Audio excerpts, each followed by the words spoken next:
La leyenda del sombrerón es una de las historias más fascinantes y aterradoras de Colombia, que ha dejado su marca en diversas regiones del país. Este personaje misterioso, conocido por vestir completamente de negro y llevar un sombrero del mismo color, es un anciano que monta un caballo igualmente oscuro, confundido con la noche misma. La leyenda narra que el sombrerón no habla ni daña a las personas sin razón, pero su presencia es suficiente para infundir miedo en aquellos que se cruzan en su camino. A menudo se le ve acompañado por dos enormes perros negros, sujetos con gruesas cadenas, que refuerzan su aura de terror. En la región de Antioquia, especialmente en Medellín, se convirtió en una figura recurrente durante la década de 1830, cuando aparecía varios viernes consecutivos, solo para desaparecer misteriosamente durante meses. Además, se ha registrado su presencia en otras regiones como Tolima, Huila y Valle del Cauca, donde también es conocido como el Jinete Negro.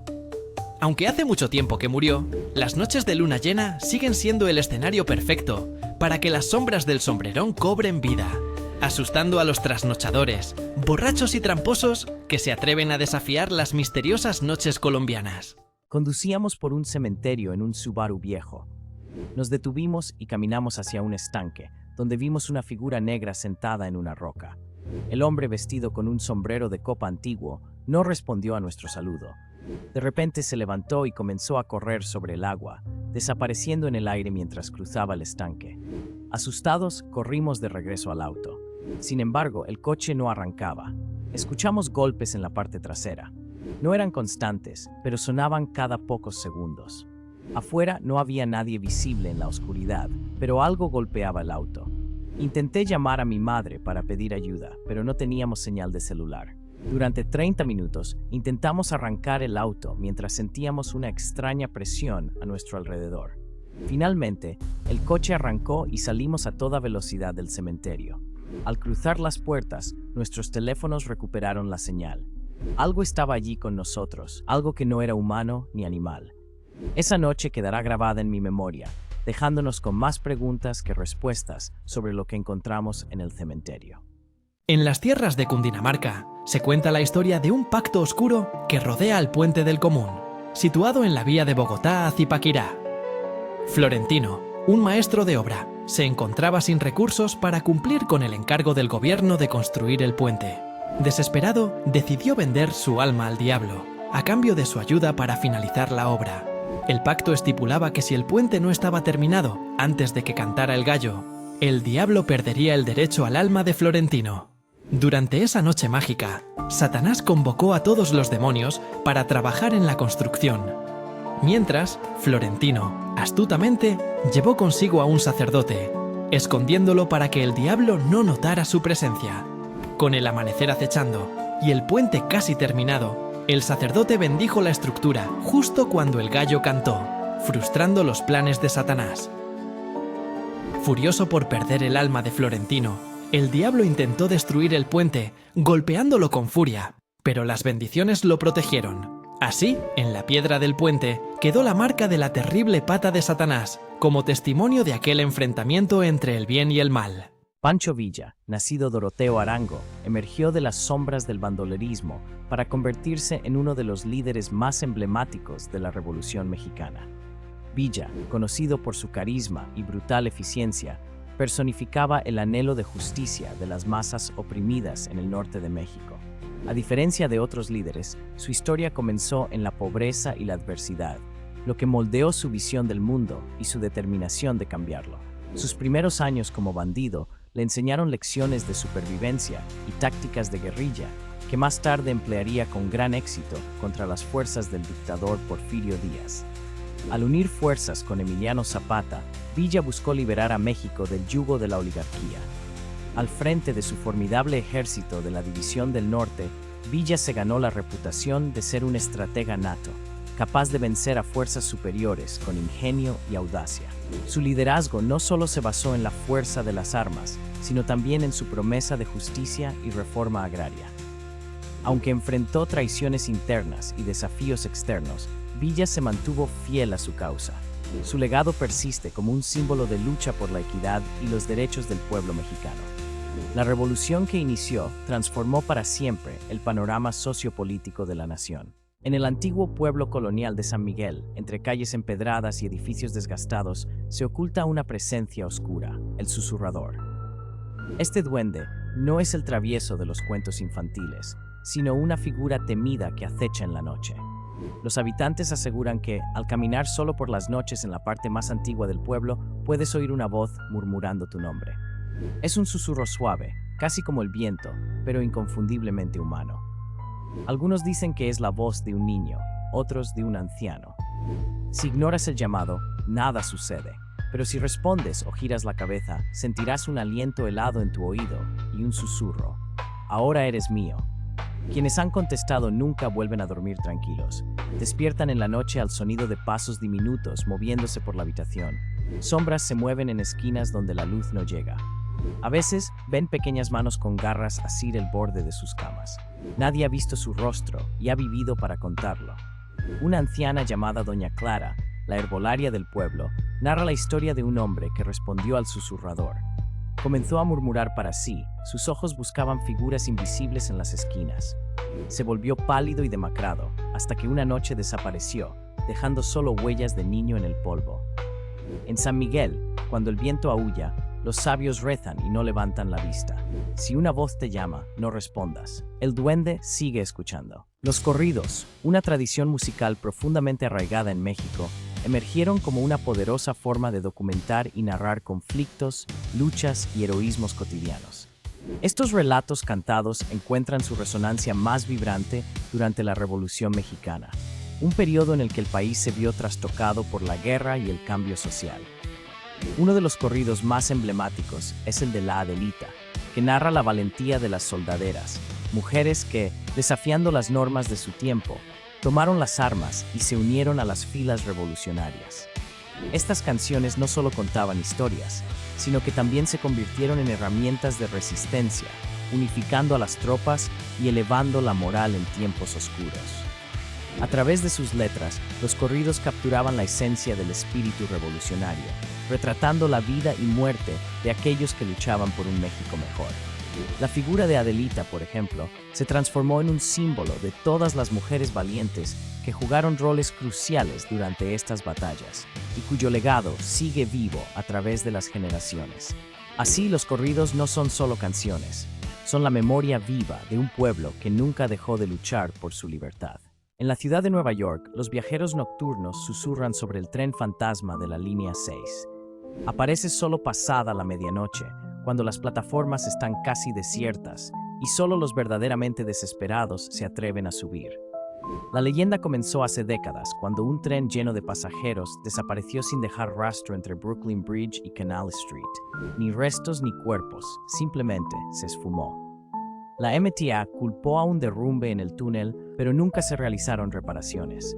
Ahora el tren regresa al azar, reluciente y plateado. Sus puertas se abren con un siseo, sin conductor a la vista. Los pocos que suben describen un olor a moho y algo metálico, como sangre antigua. Los asientos están ocupados por pasajeros silenciosos, con la mirada perdida, ojos vacíos y piel pálida. Aquellos lo suficientemente desafortunados como para subir nunca bajan. Las grabaciones de seguridad siempre se cortan justo cuando el tren debería llegar a la siguiente estación. Cuando las cámaras vuelven a funcionar, el tren ha desaparecido, al igual que los pasajeros. Un trabajador del metro, un anciano llamado Luis, jura haberlo visto una vez trabajando tarde. Vio a su amigo, desaparecido hace 20 años, presionado contra la ventana, con la boca abierta en un grito sin sonido. Así que si alguna vez esperas solo el último tren a casa y un vagón se detiene que se siente extraño, no entres. Nadie sabe a dónde va, pero nadie regresa. El 24 de noviembre de 1971, un hombre conocido como Dan Cooper abordó un vuelo de Portland a Seattle en un Boeing 727. Vestido con un traje oscuro y portando un maletín, Cooper parecía un pasajero más. Sin embargo, poco después del despegue, entregó una nota a la azafata indicando que tenía una bomba y estaba secuestrando el avión. Exigió $200,000 en efectivo, 4 paracaídas y un camión de combustible listo para una fuga. Sus demandas fueron cumplidas sin problemas, liberando a los 36 pasajeros una vez que el dinero y los paracaídas estuvieron a bordo. Con solo la tripulación restante, Cooper ordenó volar hacia Ciudad de México, manteniendo la cabina presurizada y las escaleras traseras bajas. Sobre una zona remota del noroeste del Pacífico, abrió las escaleras traseras y saltó en medio de la noche fría, desapareciendo en la naturaleza.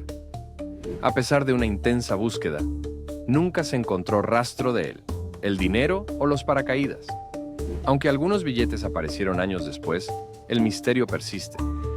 Hasta hoy, D.B. Cooper sigue siendo uno de los enigmas criminales más fascinantes de la historia, alimentando teorías y especulaciones.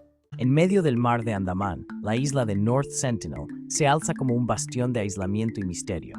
Hogar de los Sentinelese, una de las últimas tribus no contactadas del planeta, esta isla es conocida por su férrea protección contra el mundo exterior.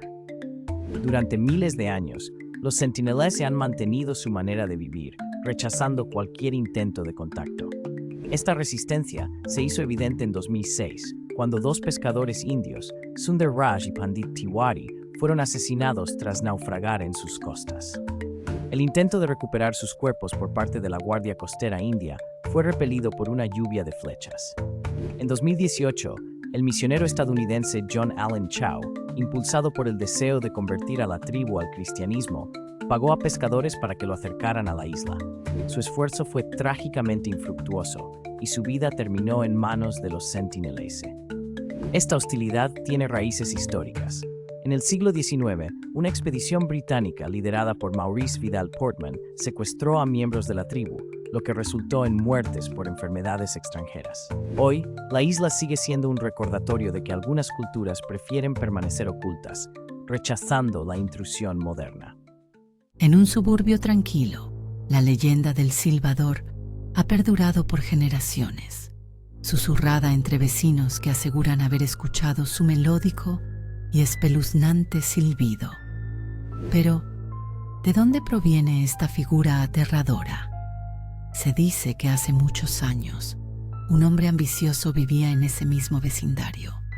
Deseaba riqueza y poder por encima de todo y, en su desesperación, hizo un pacto con una entidad oscura.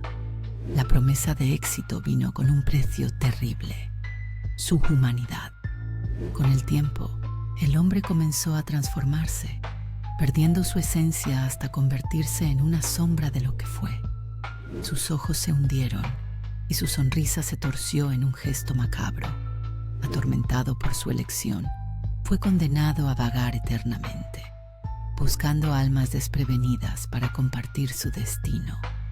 Algunos creen que el silbido que emite es un lamento por su vida perdida, mientras otros piensan que es una llamada maldita que atrae a los curiosos hacia su perdición. La leyenda advierte que aquellos que oyen su silbido y voltean a mirarlo están destinados a desaparecer, atrapados en un ciclo de terror sin fin. Así, el silbador continúa su eterna búsqueda, un recordatorio sombrío de los peligros de desear más de lo que uno necesita. Hollywood, tierra de sueños y pesadillas, guarda una de las historias de fantasmas más aterradoras: la leyenda de Evelyn Rose, la estrella desaparecida. En la década de 1950, durante la edad de oro de Hollywood, una joven actriz llamada Evelyn Rose llegó a Los Ángeles con el deseo de ser una estrella. Tenía la belleza, el encanto y la ambición, pero Hollywood también tenía su lado oscuro. La última vez que se la vio fue entrando a la oficina de un famoso ejecutivo de estudio una noche. Nunca salió. El estudio afirmó que había dejado la ciudad, pero los rumores decían que fue silenciada, quizá asesinada y enterrada bajo los teatros que soñaba con pisar. Se dice que su cuerpo yace en los túneles secretos bajo Hollywood Boulevard. Sin embargo, Evelyn nunca desapareció del todo.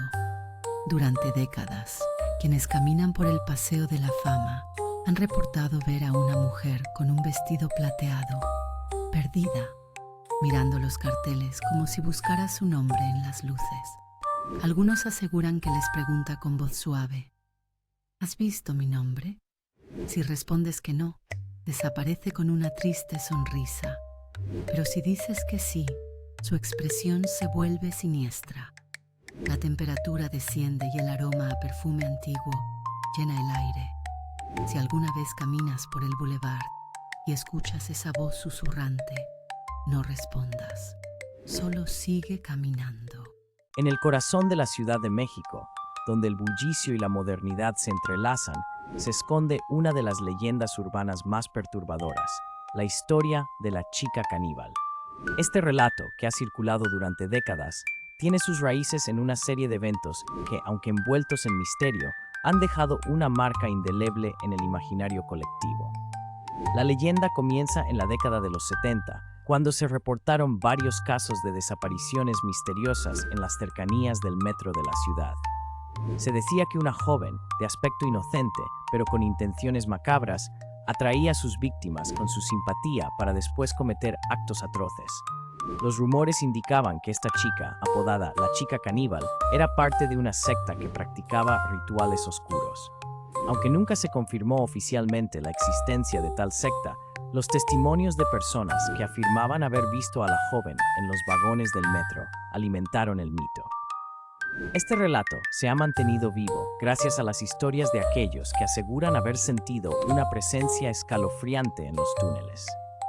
La leyenda de la chica caníbal no solo es un reflejo de los miedos urbanos, sino también un recordatorio de cómo el folclore puede transformar hechos oscuros en historias inmortales. En las sombras de Seattle circula una historia aterradora, susurrada en bares y cafeterías nocturnas. Es la leyenda del hombre de la sonrisa, un ser que nadie querría encontrar a solas. Hace unos años, una mujer llamada Claire vivió este terror en carne propia. Regresaba a casa tras una noche con amigos, caminando por calles desiertas a las 2 a.m. Fue entonces cuando lo vio, de pie bajo una luz parpadeante. Vestía un traje anticuado, impecable, pero lo que más la inquietó fue su sonrisa. No era amigable, era algo retorcido, como si su boca no le perteneciera. Al pasar junto a él, no se movió, solo sonreía. Claire apresuró el paso, pero el sonido de pasos detrás de ella la hizo voltear. El hombre de la sonrisa la seguía, sus movimientos eran extraños, casi como si flotara. Su corazón latía con fuerza mientras giraba esquinas, casi corriendo. Cuando finalmente llegó a su puerta, cometió un error. Miró atrás.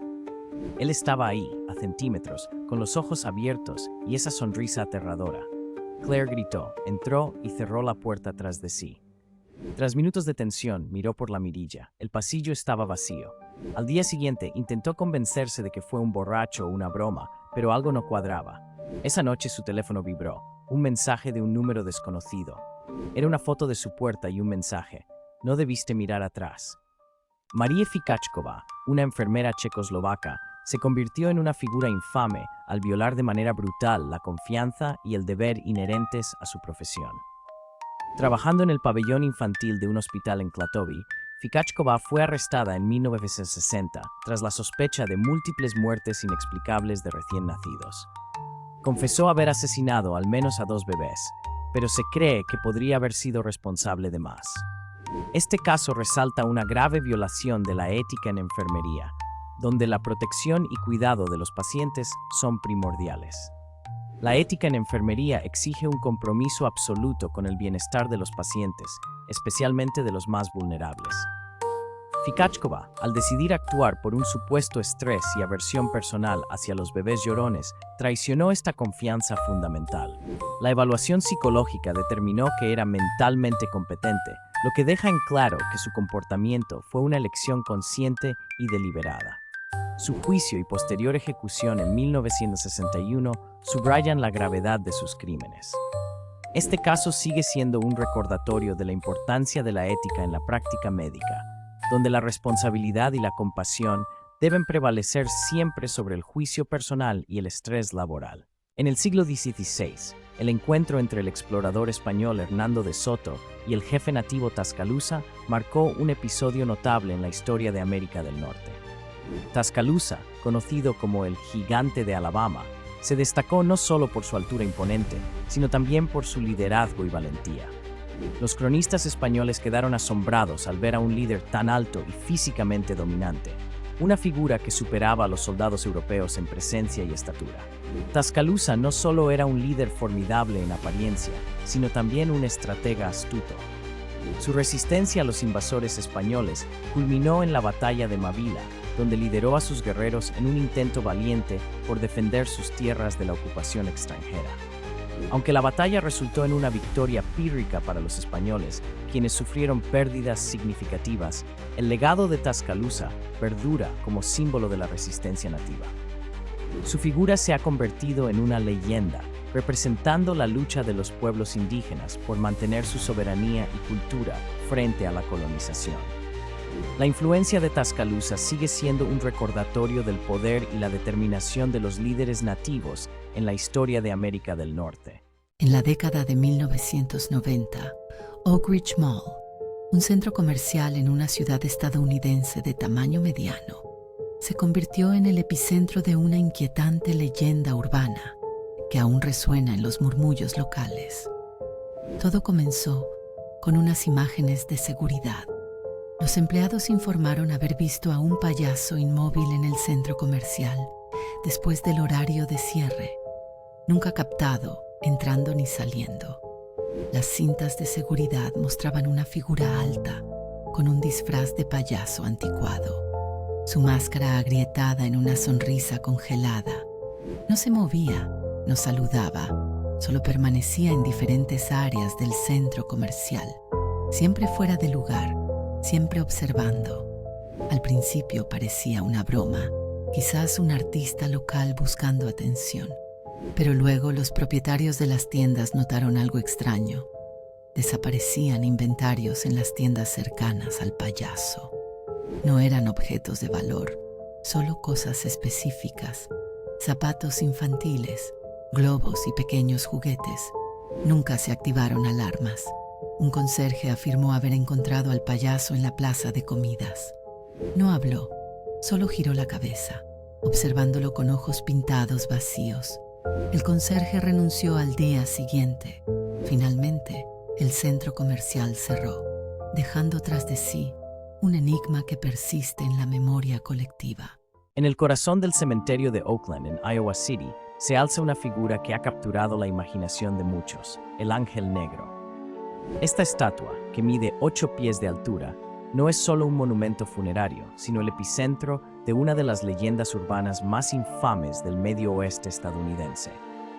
La historia comienza con Teresa Feldevert, una inmigrante de la actual República Checa, que llegó a Estados Unidos a finales del siglo XIX. Tras la muerte de su hijo Eddie Dolezal en 1891, Teresa decidió erigir una estatua en su memoria. Años después, tras el fallecimiento de su segundo esposo, el Dr. Nicholas Feldevert, encargó al escultor bohemio Mario Corbel la creación de un ángel que vigilara las tumbas de sus seres queridos. En 1913, el ángel de bronce dorado fue instalado, pero con el tiempo su superficie se oscureció, dando lugar a especulaciones sobre un posible maleficio. Algunos aseguran que la decoloración es simplemente oxidación, pero otros creen que el ángel refleja la supuesta maldad de Teresa o su renuncia a la fe. La figura se ha convertido en un símbolo de misterio, atrayendo a aquellos que buscan experimentar lo sobrenatural y desentrañar la verdad detrás del enigma del Ángel Negro. Durante la Guerra de Vietnam, soldados estadounidenses reportaron haber visto figuras extrañas mientras usaban las primeras versiones de la tecnología de visión nocturna. Equipados con visores de luz estelar AN/PVS-2, muchos afirmaron observar formas humanoides distorsionadas que se movían de manera antinatural entre la densa vegetación. Algunos describieron estas figuras como seres alargados y brillantes, mientras que otros las compararon con demonios o fantasmas acechando en la oscuridad. Estos testimonios, provenientes de áreas remotas y escenarios de batallas, contribuyeron a un ambiente de misterio y temor. Las explicaciones para estos avistamientos pueden ser varias. Los visores nocturnos de primera generación presentaban fallas significativas, como distorsiones visuales y efectos de fantasmas, que podían transformar sombras en figuras móviles.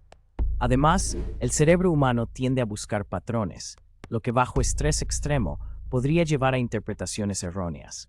La fatiga, el miedo constante y las historias locales de espíritus y fantasmas también pudieron influir en las percepciones de los soldados, creando una mezcla única de ciencia, psicología y folclore en medio de la guerra.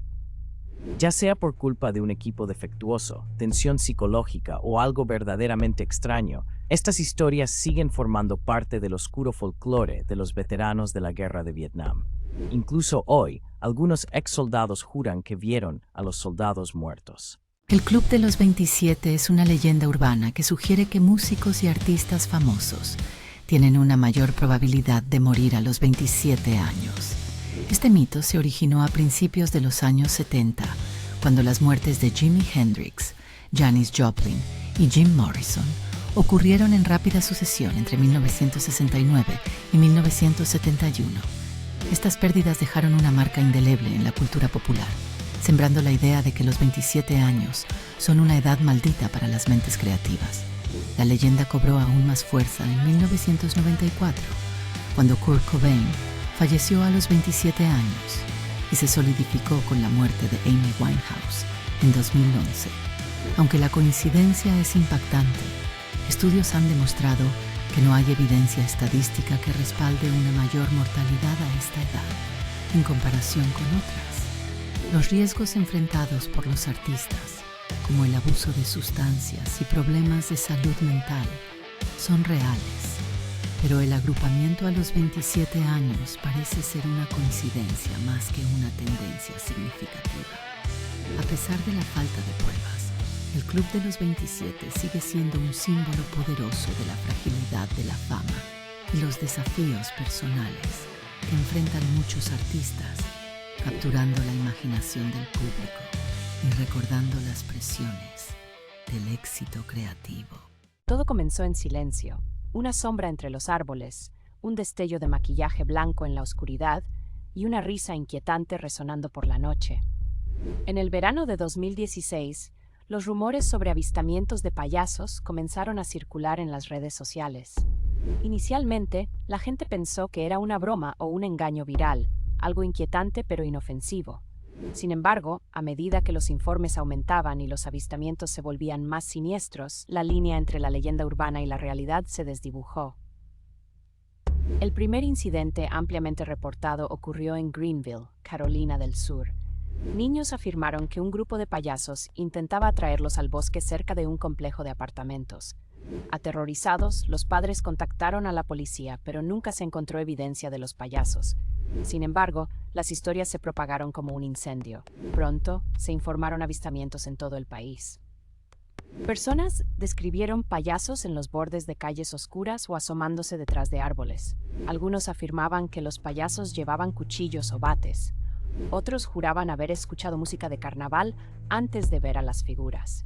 Así comenzó la aterradora saga de los payasos de 2016. Quizás todo fue solo una historia, una leyenda tejida a partir del miedo y la imaginación. O quizás los payasos solo están esperando. La leyenda de la bruja de Bell es una de las historias de folclore más inquietantes de Estados Unidos, ubicada en el condado de Robertson, Tennessee, a inicios del siglo XIX. Todo comenzó en 1817, cuando John Bell Sr., un granjero del área de Red River, y su familia empezaron a experimentar sucesos extraños y aterradores que se prolongarían por casi 4 años. El primer encuentro de John Bell con la entidad fue al ver una criatura extraña con cuerpo de perro y cabeza de conejo en su granja. Al dispararle, el ser desapareció. Poco después, la familia Bell comenzó a escuchar golpes inexplicables en las paredes de su cabaña. Estos ruidos se intensificaron, transformándose en sonidos de cadenas arrastrándose, sofocos y roedores invisibles royendo los postes de sus camas. Con el tiempo, las perturbaciones se volvieron más personales y violentas, afectando especialmente a Betsy Bell, la hija menor, quien sufría de pellizcos y tirones de cabello. La entidad, que se identificó como Kate, afirmaba ser el espíritu de una vecina fallecida llamada Kate Batts. Su objetivo principal era acabar con John Bell, quien finalmente murió en 1820, supuestamente envenenado por Kate. Aunque las perturbaciones cesaron, La leyenda de la bruja de Bell perdura hasta hoy. El 17 de enero de 1950, el mundo fue testigo de uno de los robos más audaces y cuidadosamente planeados en la historia de Estados Unidos, el asalto al depósito de carros blindados de Brinks en Boston. La mente detrás de este elaborado plan fue Joseph Big Joe McGinnis, quien junto con su grupo de 10 hombres, dedicó más de 2 años a preparar cada detalle del golpe. La planificación comenzó con una minuciosa vigilancia del edificio de Brinks, ubicado en el North End de la ciudad. Observaban los turnos de los guardias, las medidas de seguridad y el manejo diario del efectivo. Con el tiempo, lograron obtener copias de las llaves del edificio y practicaron abrir las puertas durante la noche. La noche del robo, a las 7:30 p.m., el grupo ingresó al edificio disfrazado con abrigos azul marino, gorras de chofer, guantes y máscaras de goma estilo Halloween. En cuestión de minutos, sometieron a 5 empleados de Brinks, los ataron y amordazaron. Con una precisión asombrosa, los ladrones se dirigieron al objetivo principal, la bóveda. Robaron 1.2 millones en efectivo y 1.5 millones en cheques y valores. Dejaron escasas evidencias físicas, lo que complicó la investigación posterior. En 1956, 8 de los ladrones originales fueron arrestados, juzgados y condenados. Sin embargo, para entonces, la mayor parte del dinero robado había desaparecido y solo se recuperó una pequeña fracción del total del dinero. El Santiago Mesa López, conocido como el Pozolero de Sinaloa, se convirtió en una figura infame en la historia del crimen organizado en México. Su camino hacia este oscuro mundo comenzó en los años 90, cuando un hombre de origen humilde se vio atrapado en la red del poderoso cártel de Sinaloa. Inicialmente, Mesa López era un hombre común, sin mayores pretensiones que llevar una vida sencilla. Sin embargo, las circunstancias económicas y las influencias del entorno lo llevaron a involucrarse con el cártel dirigido por Joaquín El Chapo Guzmán. En lugar de ser un traficante o sicario, Mesa López fue asignado a una tarea aún más macabra: deshacerse de los cuerpos de las víctimas del cártel. Su apodo, El Pozolero, deriva de su método para disolver cuerpos en ácido, un proceso que hacía desaparecer cualquier rastro de las víctimas. El trabajo que realizaba era crucial para el cártel, ya que eliminaba pruebas y permitía que sus crímenes quedaran impunes.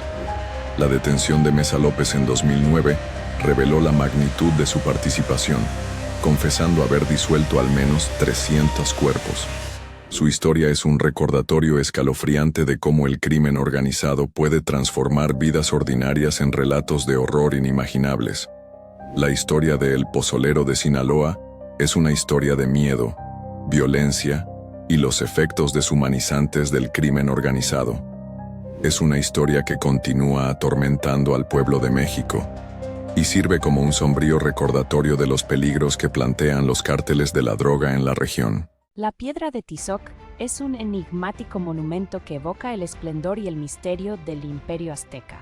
Tallada con intrincados relieves, esta piedra monumental fue utilizada en rituales sacrificiales, un elemento central en las prácticas religiosas de los aztecas. La leyenda dice que la sangre de las víctimas, derramada en ceremonias para honrar a los dioses, impregnó la piedra, otorgándole un aura de maldición. Se cree que aquellos que osan tocarla podrían ser perseguidos por la desgracia o incluso la muerte. La historia de la piedra de Tizoc está profundamente arraigada en la cultura y mitología azteca, simbolizando tanto poder como temible reverencia. Actualmente, la piedra se encuentra en el Museo Nacional de Antropología en la Ciudad de México, donde continúa siendo objeto de fascinación y temor. Los visitantes que se acercan a ella no solo contemplan una obra maestra del arte prehispánico, sino que también sienten la presencia de un pasado que aún susurra sus secretos. Así, la piedra sigue siendo un recordatorio tangible de cómo las creencias antiguas y las leyendas urbanas pueden perdurar a lo largo del tiempo, desafiando a quienes buscan desentrañar sus misterios. La leyenda de la Dama de Negro de Bradley Woods tiene sus raíces en un oscuro capítulo de la historia inglesa, durante las turbulencias de las Guerras de las Rosas del siglo XV. Esta historia de dolor y pérdida se centra en una joven y hermosa mujer que vivía en una cabaña al borde de los bosques de Bradley, junto a su esposo leñador y su hijo pequeño. La paz de su vida se rompió cuando su esposo fue llamado a luchar en la guerra, dejándola sola con su hijo. Pasaron los meses sin noticias, y la esperanza de su regreso se desvanecía. Una noche de invierno, un grupo de soldados, tal vez saqueadores lancasterianos, irrumpió en su hogar. Arrebatándole a su hijo de los brazos, desaparecieron en la oscuridad, ignorando sus desesperados gritos. Devastada, la mujer vagó por el bosque buscando a su familia perdida, pero jamás los encontró. Consumida por la tristeza, murió con un corazón roto. Desde entonces, se dice que su espíritu deambula por los bosques, una figura espectral vestida de negro, con ojos que reflejan un dolor eterno. A lo largo de los siglos, muchos han afirmado verla, sintiendo un frío repentino y oyendo susurros melancólicos. La leyenda advierte que aquellos que se burlan de ella podrían enfrentar una maldición, mientras que quienes le ofrecen ayuda pueden verla desvanecerse en paz. Las estatuas de Chacmul son figuras enigmáticas que han capturado la imaginación de arqueólogos y entusiastas de la historia desde su descubrimiento.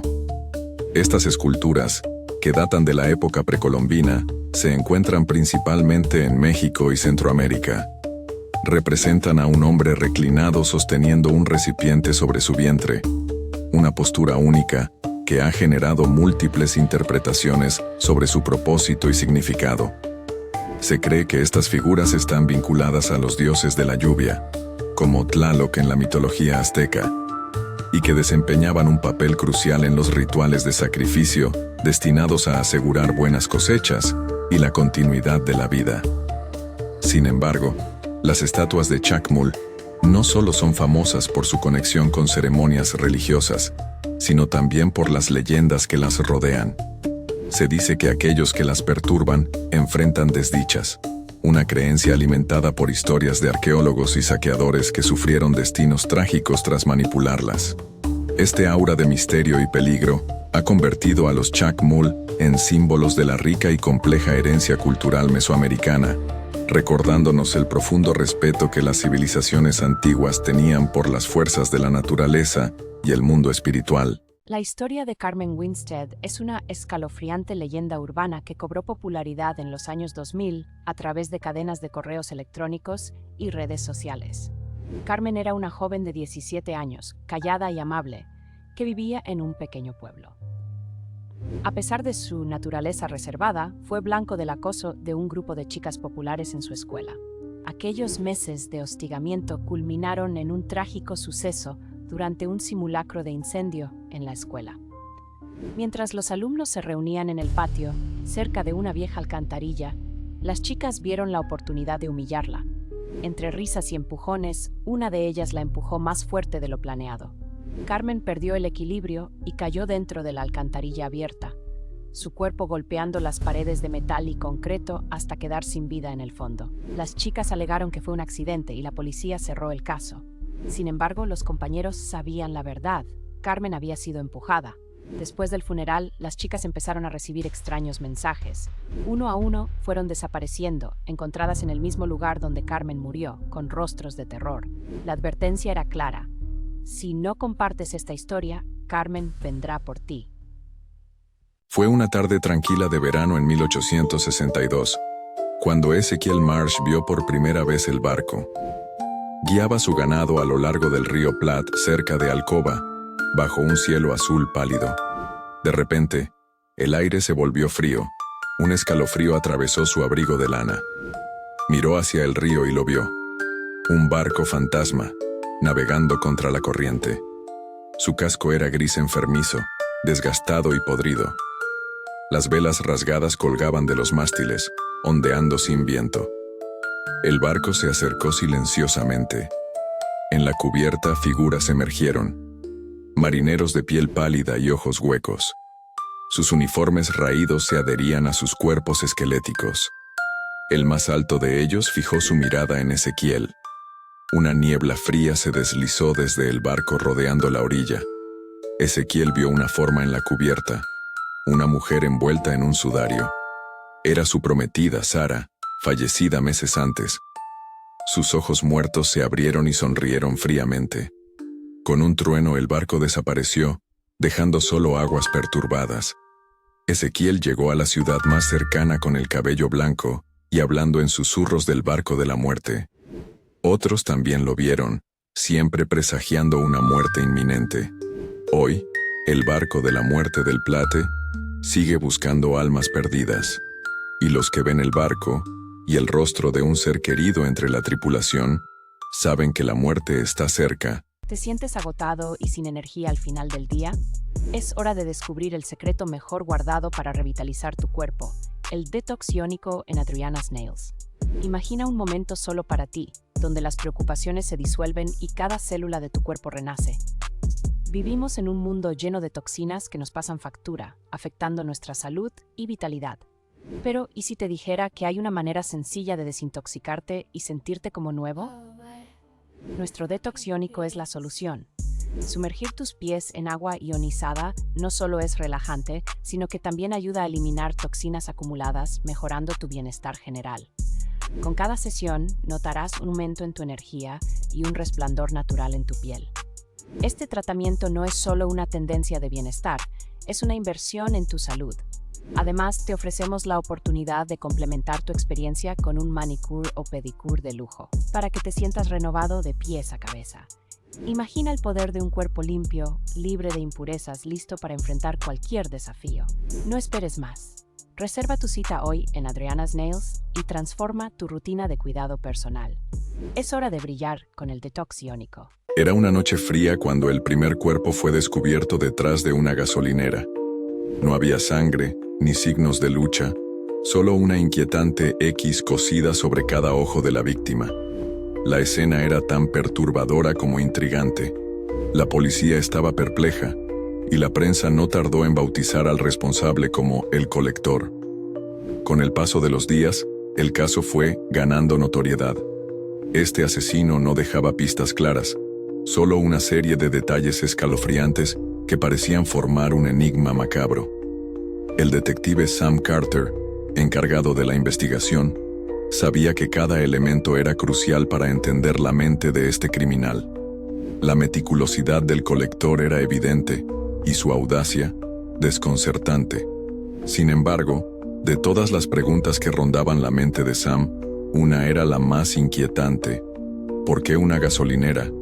¿Qué significado tenía este lugar para el colector? La búsqueda de respuestas se convirtió en una obsesión para Sam, quien veía en cada rincón su propia sombra reflejada. La gasolinera, con su luz parpadeante y sus pasillos desiertos, se convirtió en un símbolo del inicio de una pesadilla que apenas comenzaba. ¿Qué más podría descubrir Sam sobre este enigmático asesino? Mi hermana siempre ha tenido un corazón blando, tan blando como el pan dulce. Lloró por la anciana, incluso después de todo. La sostuve mientras lloraba, ambas cubiertas de hollín, sus dedos quemados de mantener el horno cerrado. Luego, se quedó en silencio, siguiéndome por la casa de la bruja mientras recogíamos tesoros. Tal vez sería suficiente para mantenernos a salvo de nuestra madrastra. No quiero volver, dijo. Ni yo, admití. Pero, ¿a dónde más podríamos ir? Ella regresó a la cocina de la bruja recogiendo botellas de pociones. Si no hay otra cosa, podemos venderlas. Nos guió por el bosque, segura de sí misma de una manera que no había sido antes. Cuando le pregunté cómo, solo dijo, ahora lo sé. Algo en eso me hizo estremecer. Al llegar a casa, nuestro padre lloró de alegría. Nuestra madrastra, nos dijo, había caído enferma tras nuestra desaparición y no se esperaba que se recuperara. Quizás se anime al veros, dijo él.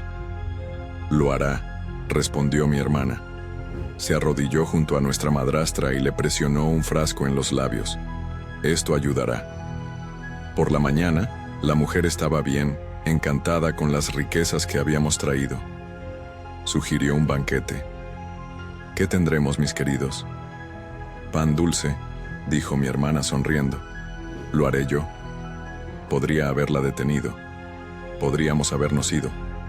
Pero cuando me miró, sus ojos fríos como el hielo, asentí. Cuando el pan fue servido, nuestros padres comieron con avidez. El veneno actuó rápidamente. Nuestra madrastra intentó hablar, pero la sangre burbujeaba en sus labios. Nuestro padre suplicó, jadeando por aire. «¿Tú lo permitiste?», susurró mi hermana. Murieron, y mi hermana acarició mi cabello mientras escondía mi rostro en su hombro. Más tarde, mientras caminábamos en la noche, apretó mi mano. «¿Tienes miedo?». «Sí», susurré. «No necesitas tenerlo», sonrió. «Te protegeré». Mi hermana siempre ha tenido un corazón blando, tan blando como el pan dulce envenenado. Jake McNasty McNeese's story is truly remarkable. He was a real-life anti-hero in the sense that he operated outside conventional military norms, using unorthodox and daring tactics to strike fear into the enemy. His role in the Filthy 13, the inspiration behind the Dirty Dozen, showcases how his rebellious nature and fearless spirit became assets on the battlefield. His transformation into a legendary figure started with his decision to adopt the Mohawk hairstyle and war paint, a symbolic act of psychological warfare designed to unsettle the Germans. Unlike the polished image of a typical soldier, McNeese and his unit embraced chaos and intimidation, becoming a thorn in the side of the Nazi regime through sabotage, disruption of supply lines, and guerrilla-style tactics.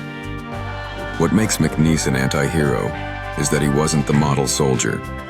He was rebellious, independent, and rough around the edges, yet his fierce loyalty to his comrades and his effectiveness in battle made him indispensable. Even his capture and subsequent refusal to betray Allied secrets highlighted his strength of character and defiance. After the war, McNeese didn't seek the spotlight, which adds to his anti-hero mystique. His legacy isn't just about battlefield glory. It's about embodying the idea that courage and success don't always come from following the rules. His story reminds us that sometimes the most unconventional paths lead to the most profound impact. Jake McNasty McNeese stands as a testament to how grit, determination, and a bit of rebellious spirit can alter the course of history. La primera vez que lo escuché, pensé que era el viento, un suave tap, tap, tap, contra mi ventana en plena noche. Medio dormido, confundido, corrí la cortina, pero no había más que oscuridad. La segunda noche volvió. Tap, tap, tap. Me incorporé en la cama, el corazón latiendo con fuerza. La calle estaba vacía, los árboles quietos, ningún movimiento.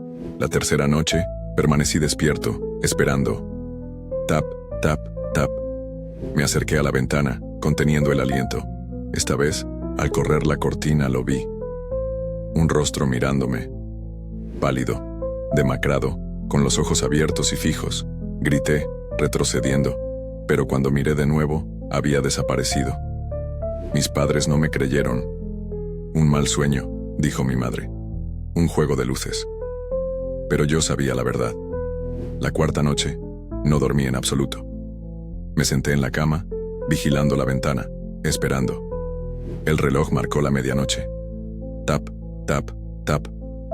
Apreté el borde de mi manta, las palmas sudorosas.